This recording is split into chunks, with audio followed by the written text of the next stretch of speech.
Good morning.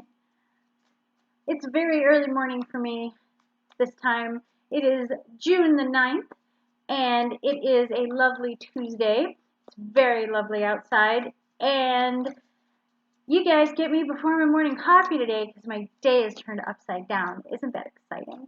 So, without further ado, let's see what card we get today. Aha! All right. The Queen of Cups. Okay, I've kind of been waiting for this card to come up in a deck. I've talked a little bit about how you should kind of really let the cards talk to you and connect with them and pick a card that really represents who you are. And sometimes this can be done through numerology or zodiac or any of those kinds of things. Sometimes you just know. You just know that this is your card. I knew that this was my card. Like I think I was probably like 10 or 12 or something, and went to this festival where they were like making little stamped medallions, and one of them was the Queen of Cups, and I said, that's the one I want. And like I've always been drawn to this card. No matter what deck it's in, it's like the first card I go seek out. So maybe I'll do a whole big thing about how you should choose your card and this and that, but it's just something else to think about when you are working with the tarot, is that some cards just absolutely speak to you. They are your card.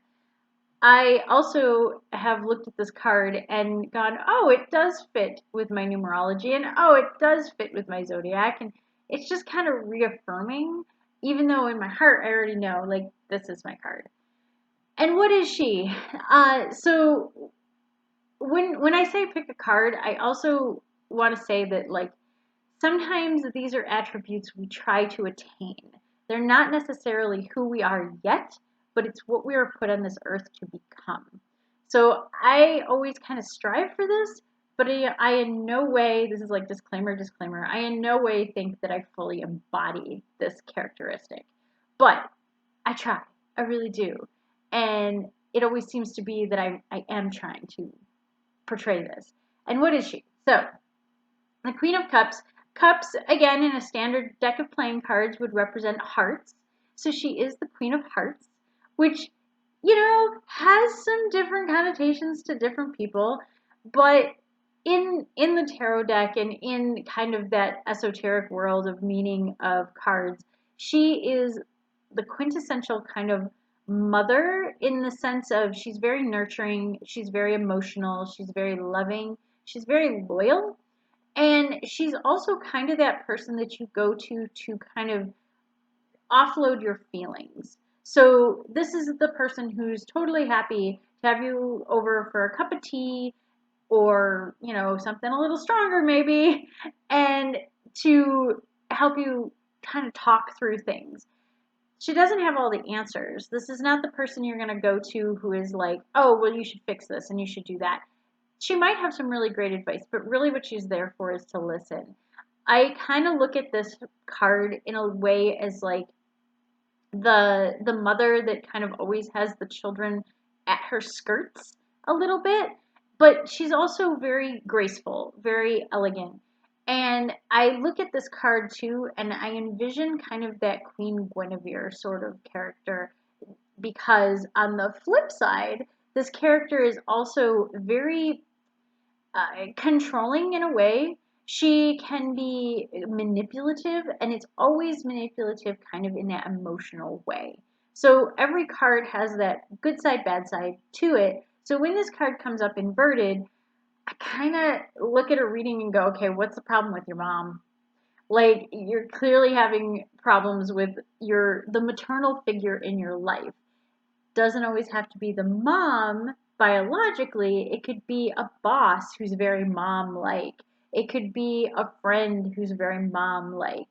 But usually, if this is inverted, it has to do with having problems with the mom, or having problems on the inside with the querent themselves, of their own femininity and the identity of their femininity.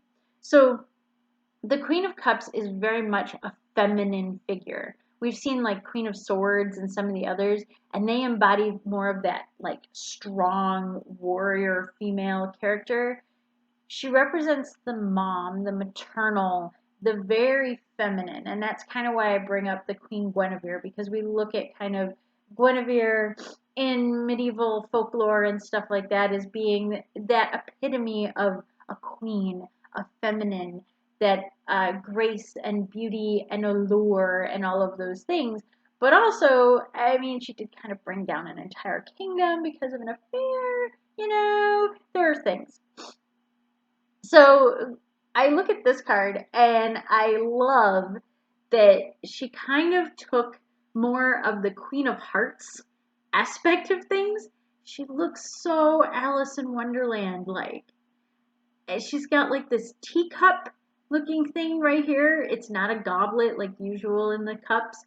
And her body and her throne are kind of one and the same. It's hard to tell if she's like sitting on a throne and then like her corset matches the throne, or if she's like got that high collar in the back and this is the corset and the high collar and she's wearing like something kind of poofy right here. But yeah, it's interesting because she sort of made the queen and throne all in one. The other thing you'll see is she's in water, and in some of the other card decks you'll see she's like kind of sitting on the island, and there's a lot of seashells and things like that. Sometimes her cup itself is a seashell. So the other character I tend to equate her with is Venus.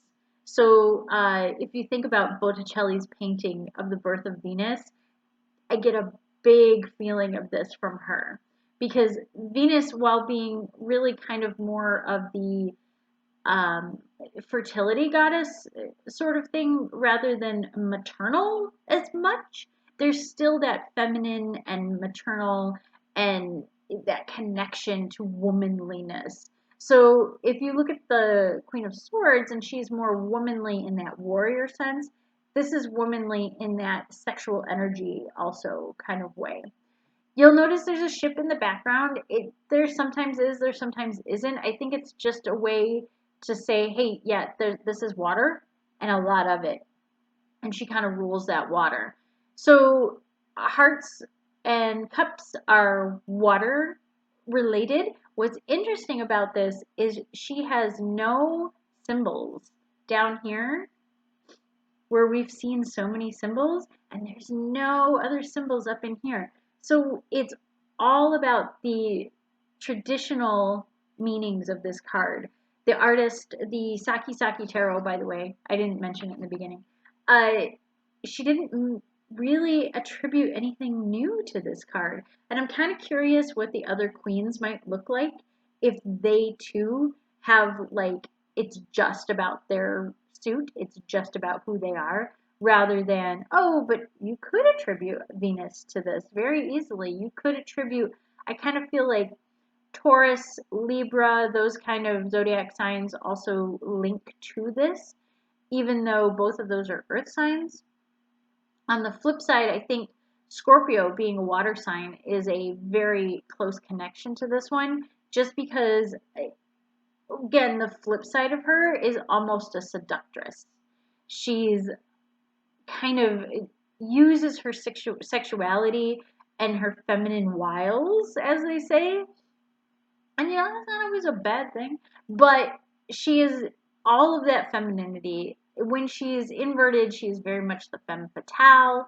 When she's upright, she is that mom figure with the children at her skirts, kind of tugging away and following her around. And people just kind of gravitate toward her because she's loving and friendly and always trying to be very upbeat. The undercurrent of this card, because again, it is water, is emotion. There's always so much emotion with this card. And I kind of challenge people, look at other kind of Queen of Cups, Queen of Hearts characters that you've seen. Guinevere, the Queen of Hearts herself in Alice in Wonderland, and look at kind of how mercurial they can be, because that's water, that's that tempest, that's that emotion inside.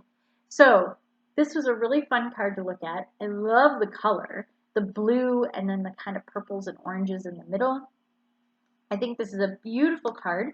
And I gotta say, I'm a little bit biased because, again, it's the card that is closest to my heart. I will tell you if they come up, there's a couple other cards that, astrologically and numerologically speaking, are connected to me, and I will tell you why so that you can find your cards. And I would love it if maybe in the comments section of this one, you tell me if there's a card that kind of speaks to you or what your card might be, and I'll try to see if I can link to you guys some cool numerology stuff and things like that on how you can figure out what your tarot card is by your numerology and astrology and that kind of thing. But really, tarot, all things with tarot, it really comes from your heart. It really comes from what's inside you, what your gut says. So even when I'm giving you all of this information about these cards, pick it apart. If you're like, nah, that doesn't resonate with me, or no, I don't see that in that card, that's okay. And again, every time you're doing a reading, you're going to pull something else out of the meanings of these cards. You're telling a story. These are characters in a story. And sometimes they will do things that seem just a little bit out of character if the right circumstances.